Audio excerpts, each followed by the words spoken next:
한국 정치사는 진보와 보수의 갈등과 대결 속에 새로운 정치 역사를 써왔습니다. 지난 대선 때 진보와 보수, 윤석열 후보와 이재명 후보가 모두 칭송을 보냈던 전직 대통령이 딱 한 명 있었습니다. 바로 김대중 전 대통령입니다. 두 사람이 모두 묘역도 참배하고 또 칭송하는 말들을 했습니다. 노벨 평화상을 수상하면서 전 세계의 존경을 받았고 사후에도 양진영이 모두 그를 따르겠다며 화해와 용서의 리더십까지 자주 언급합니다. 그런 김대중 대통령은 국정을 이끌면서 업무보고나 또는 국무회의를 비롯한 각종 회의 때 자신이 정리한 국정 노트를 들여다보며 국정에 진지하게 임했습니다. 퇴임하고 보니 그게 27권 분량이 되었다고 합니다. 정책 현안의 예습과 복습을 열심히 하면서 행정부를 이끌고 입법부와 협력했던 경륜과 철학이 대단했습니다. 1997년 12월 18일 대선 이래 일찍 투표를 끝내고 일산 자택의 서재에 들어가서 하루 종일 혼자서 정리하면서 대통령 수칙의 초안을 쓴 것으로 알려져 있습니다. 항상 그는 그 수칙을 읽으며 마음을 다잡고 국정의 성공을 추구했고 외환위기도 넘기고 남북 평화도 만들면서 수많은 업적을 남겼습니다. 수칙 2항을 보면 인사정책이 성공의 길이다. 아참한 자와 무능한 자를 배제해야 한다 하는 내용으로 모든 대통령이 했던 고민을 김대중 대통령도 했습니다. 아참하는 자, 무능한 자 이런 사람들 배제해야 된다는 거죠. 우리가 배워야 할 인사 운용의 법칙, 리더십의 전형입니다. 안녕하세요. 김국TV 시사도민고 김국 교수의 스피치 횡단열차 힘차게 출발합니다. 김국TV의 시사도민고는 우리 사회 주요 현안을 분석하고 해법을 제시하는 유튜브면서 동시에 이 시대를 살아가는 사람들에게 좋은 생각을 나누는 기분 좋은 유튜브입니다. 많은 관심, 응원, 참여, 좋아요, 댓글 공유, 구독과 알람 설정을 부탁드립니다. 오늘은 김대중의 역사로 들어가 보려고 합니다. 자, DJ 수첩으로 알려진 김대중 대통령의 대통령 수칙 한번 살펴볼까요? 모두 15개 항목입니다. 첫 번째, 사랑과 관용, 그러나 법과 질서를 엄수해야. 두 번째, 인사정책이 성공의 길이다. 아참한 자와 무능한 자를 배제. 셋째, 규칙적인 생활, 적당한 운동, 충분한 휴식으로 건강을 유지. 네 번째, 현안 파악을 충분히 하고 관련 정보를 숙지해야. 다섯 번째, 대통령부터 국법 준수의 모범을 보여야. 여섯 번째, 불행한 일도 감수해야 한다. 다만 최선을 다하도록. 일곱 번째, 국민의 애국심과 양심을 믿어야 한다. 이해 안 될 때는 설명 방식을 제고해야. 여덟 번째, 국회와 야당의 비판을 경청하자. 그러나 정부 짓밟는 것 용서하지 말아야. 아홉 번째, 청와대 이외 일반 시민과의 접촉에 힘써야. 열 번째, 언론의 보도를 중시하되 부당한 비판 앞에 소신을 바꾸지 말아야. 11번째, 정신적 건강과 건전한 판단력을 견지해야. 12번째, 양서를 매일 읽고 명상으로 사상과 정책을 심화해야.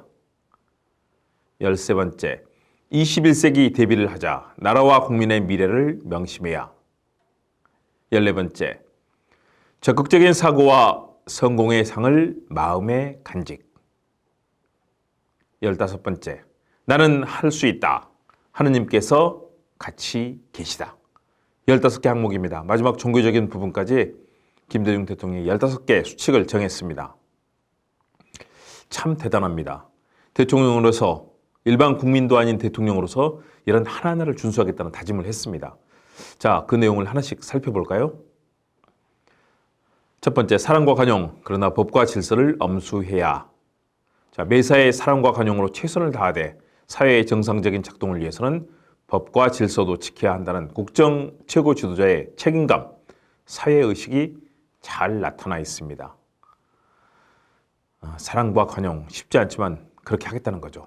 두 번째, 인사정책의 성공의 길이다. 아참한 자와 무능한 자를 배제. 자, 인사할 때는 공정하고 원칙 있는 인사가 이루어져야 됩니다. 유능하고 진정으로 국민을 섬기며 정책을 펴는 인물을 발탁하고 일하게 만들어주는 것이 지도자의 할 일입니다. 그런데 아첨하거나 무능한 자들, 이런 자들은 실제 국정에 전혀 도움이 되지 않습니다. 이런 사람을 피하고 배제해야 성공적인 국정을 이룰 수 있다는 바로 제왕학의 용인술입니다. 인사가 만사입니다. 인사 실패해서 망치고 있는 사람들 많죠? 지금도 대한민국 정치 망가지는 거 바로 그것 때문이죠. 세 번째, 규칙적인 생활, 적당한 운동, 충분한 휴식으로 건강을 유지, 건강해야 일도 잘할 수 있다. 이런 얘기죠.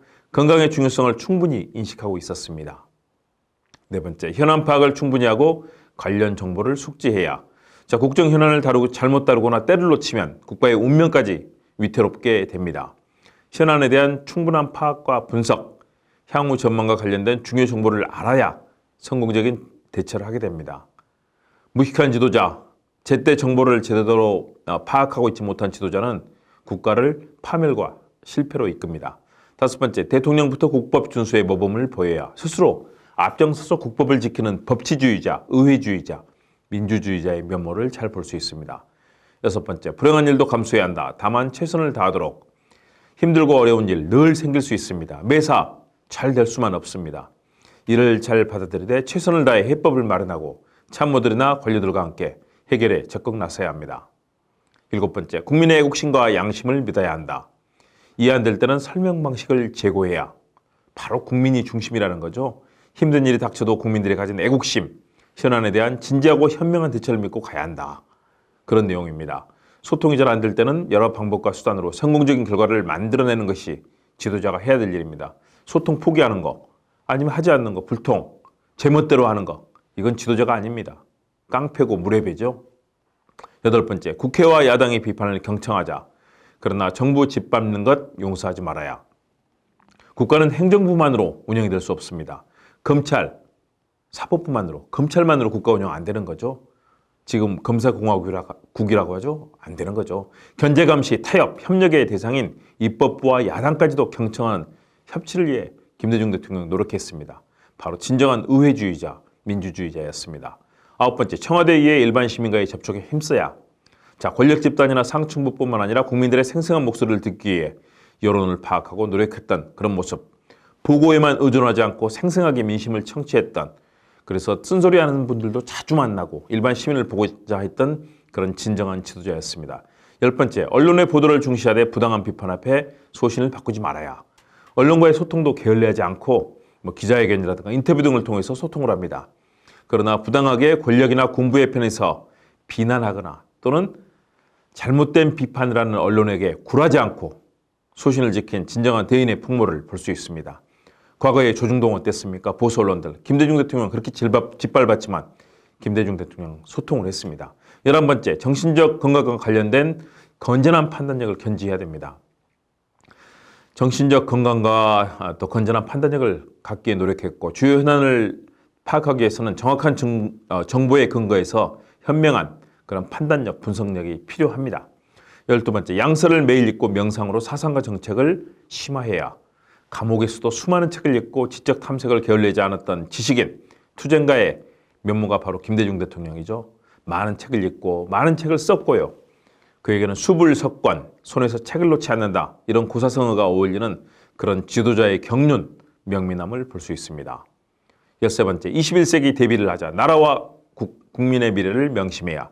그는 미래를 준비하는 지도자였습니다. 엘빈 토플러를 만나서 정부와의 미래를 살펴보고 70년대, 80년대 때부터 그 노력을 했습니다. 국가의 비전을 준비하는 모습으로 대한민국을 IT 강국으로 만들었던 것이 바로 김대중 대통령이죠. 지도자 한 사람에 따라서 국가는 크게 변합니다. 그런 능력과 비전이 없는 지도자, 나라를 망하게 합니다. 11번째, 적극적인 사고와 성공의 상을 마음에 간직한다. 그는 늘 상황에 좌우되거나 추종하는 지도자가 아니었습니다. 선도하고 이끌고 길을 만드는 선구자였습니다. 민주주의와 평화의 길에 대해 적극적으로 탐색했습니다.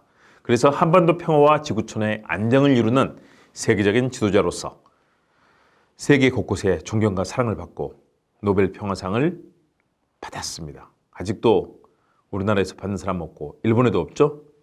15번째, 나는 할 수 있다. 하느님께서 같이 계시다. 그는 종교적으로 탁월한 영성과 현실 실천력을 가진 지도자였습니다. 본인은 카톨릭 신자였습니다. 그러나 다른 종교와도 소통하면서 국가와 사회의 성공을 기원했습니다. 그래서 김대중 대통령의 장례식 또는 기일 때는 4대 종단, 범종단이 함께 추모를 합니다. 참 대단하죠? 대통령 수칙은 우리 삶을 풍성하게 하고 지도자가 아니라도 이를 따라 한다면 성공적인 인생을 위해 노력하는 원칙과 지침을 제시합니다. 저도 열심히 따라하고 있습니다. 쉽지 않습니다. 그런데 여러분도 함께 하시면 여러분의 인생이 더욱더 풍요롭고 풍성하며 지혜롭게 펼쳐질 것입니다. 성공도 따라올 것입니다. 시사도민고 김문국 교수의 스피치 횡단 열차.